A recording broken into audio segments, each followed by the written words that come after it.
Hey y'all, welcome to my channel. My name is Denise, and I thank you all so much for joining me in this video.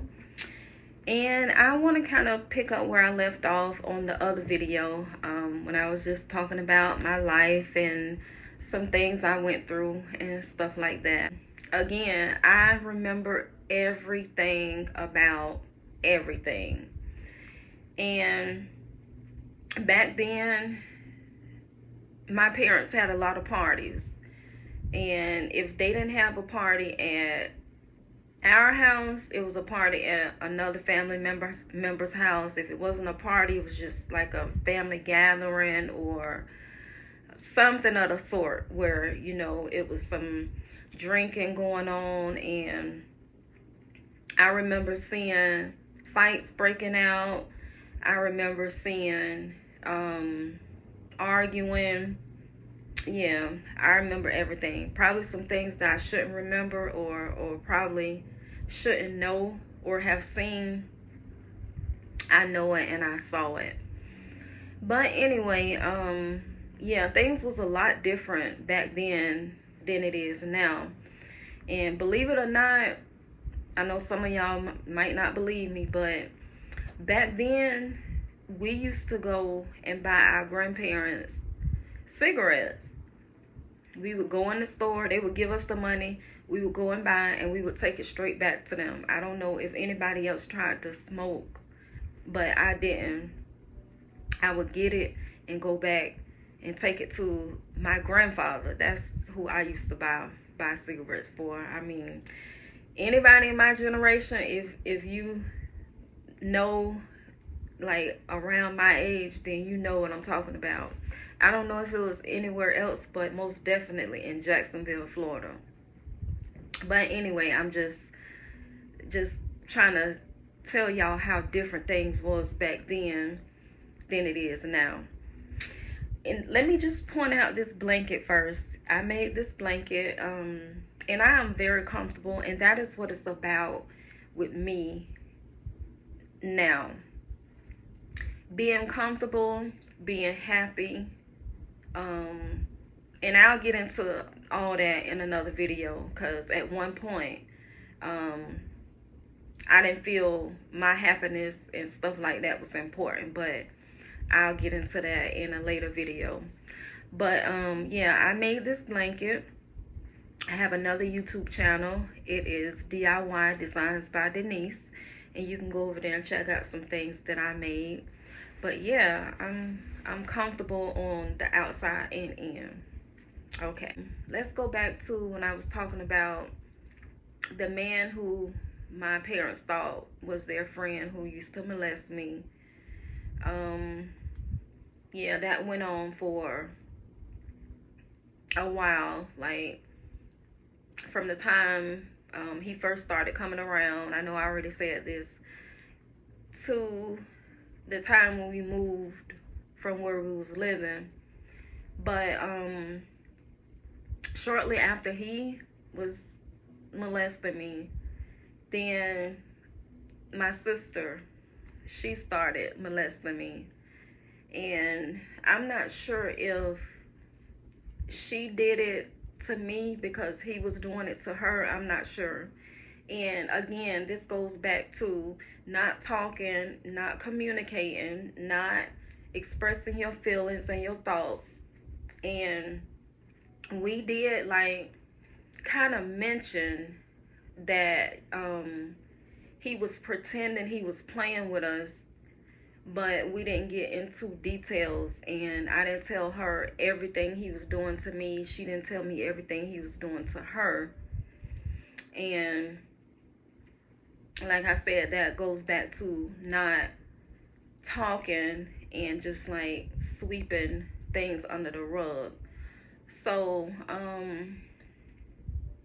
yeah, she used to do things to me. She used to make me do things to her, and she was really aggressive with it. And I was really, really worried about her and her mental state and stuff like that. But that came like later on in life. But Yeah, she was like real aggressive, and if I didn't do what she wanted me to do to her, she would get real mad. Back then we had I think they probably was like metal skates. And one time she put the skate to my head, and she told me if I didn't give her oral that she would bust me in the head with the skate. Um y'all bear with me cuz this this is a sensitive topic for me to talk about out loud. Um,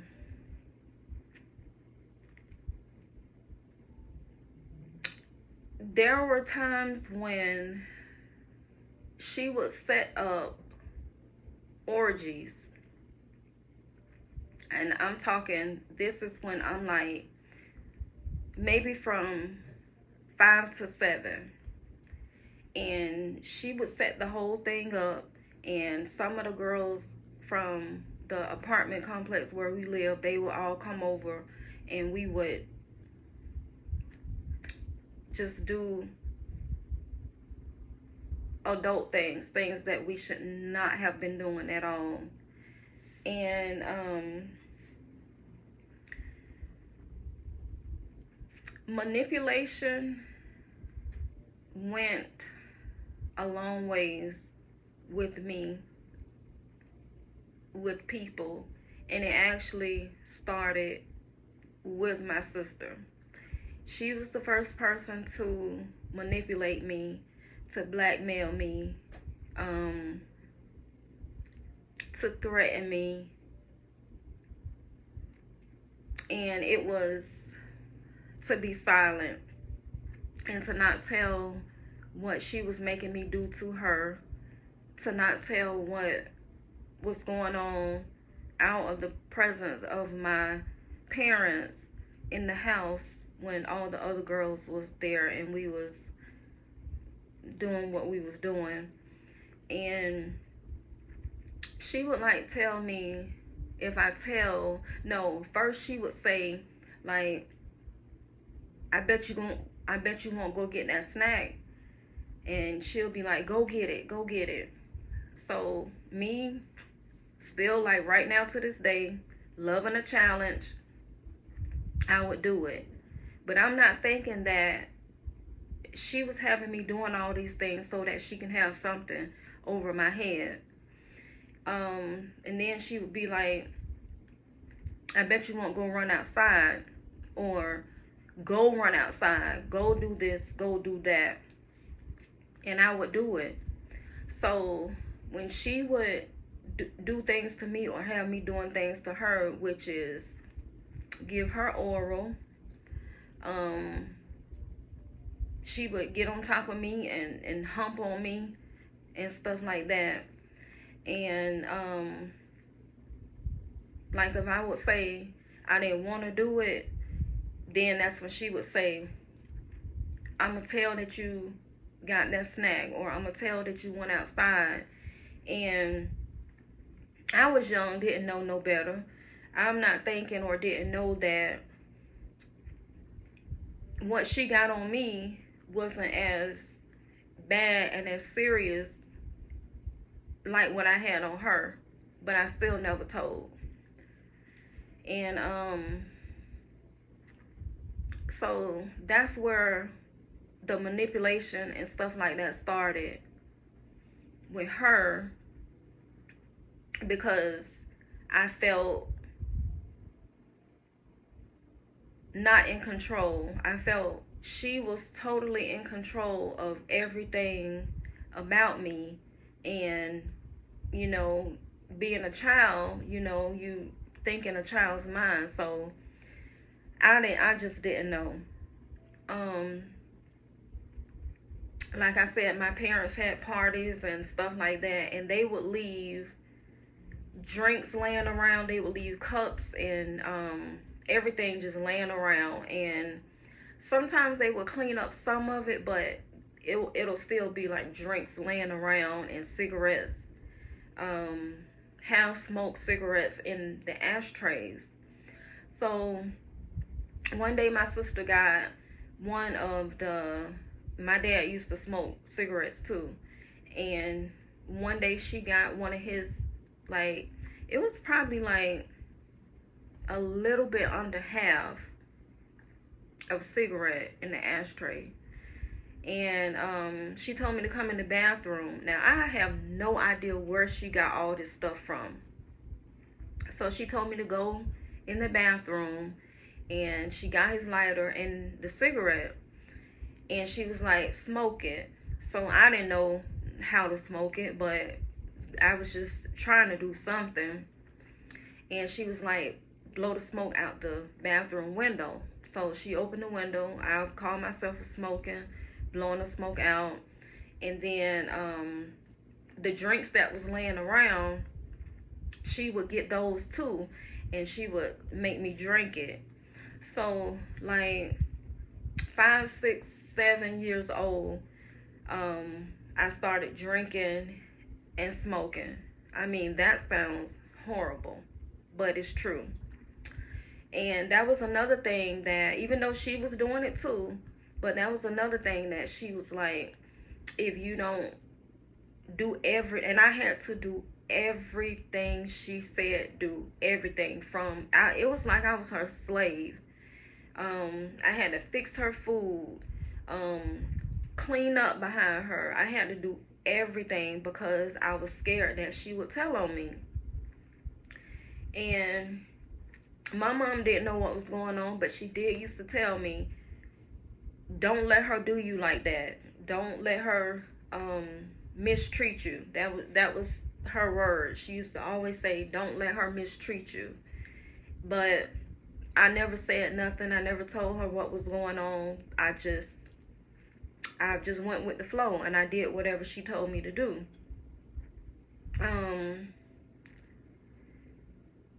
We drank and smoked just about every day. Just about every day.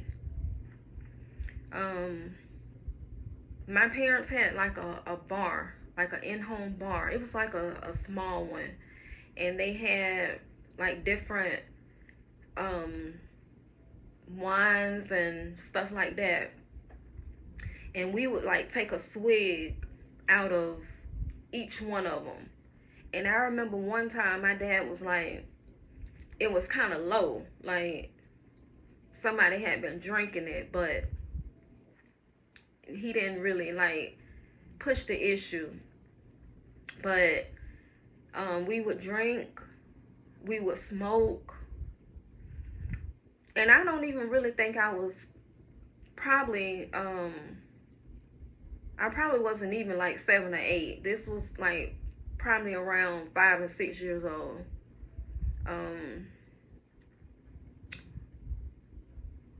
And that stuff too, again, it played a big part in my adulthood, which I will get to all that. But yeah, it just, things started getting like bad with her. And she used to abuse me. She used to fight me all the time. And that kind of like, that opened up 2 things in me that shouldn't have been opened up that early. Like, other than the things that I went through with being touched and all that, other than that, like I already said, I had a good childhood. Now, my dad did used to, I wouldn't call it whoop. He used to beat us. Like, I still remember how this belt looked. He had a black belt. It was thick. And I don't know if it was leather. I don't know, whatever it was. But I know it was thick. And he didn't used to just like a pop here and there. He used to go from top to bottom. And he used to go like that, from top to bottom.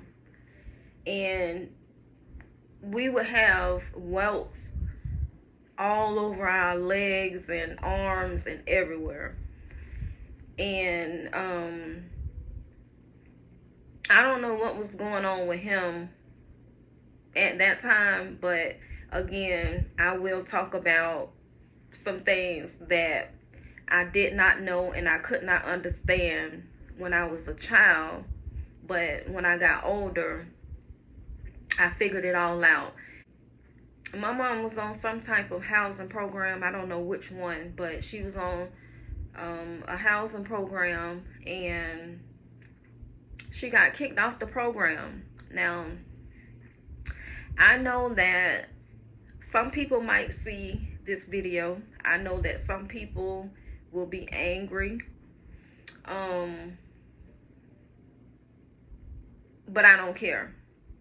I don't care. It's about me, my happiness, my healing. So I don't care. But she was on the housing program and she got kicked off. What was told to me by my mom is that one of her family members went and told that she had my dad living with her, and she got kicked off the program. Now, when she got kicked off the program, that's when everything went downhill. And I will get into all that in the next video. So thank y'all for watching this video, and join me for the next one.